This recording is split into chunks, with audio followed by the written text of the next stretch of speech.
Hi everyone, welcome back to another episode of How to Login. In today's video, I'm going to help you learn how to log into Discord on your Android device. Keep watching the video till the end and don't forget to subscribe to our channel by hitting the subscribe button. Also, press the bell icon so that you'll never miss another update from us. In order to log into Discord, make sure you're signed up first. Once you have an account, simply go and tap open your Discord application from the app drawer. The very first interface of Discord will look like this.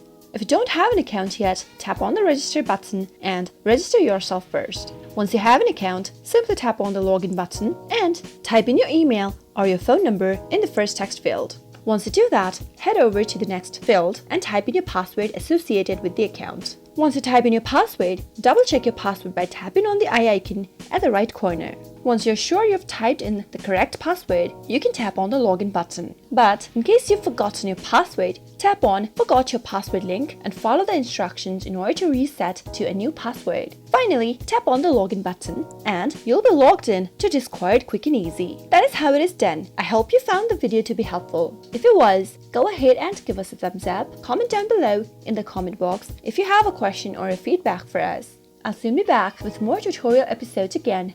Thank you for watching.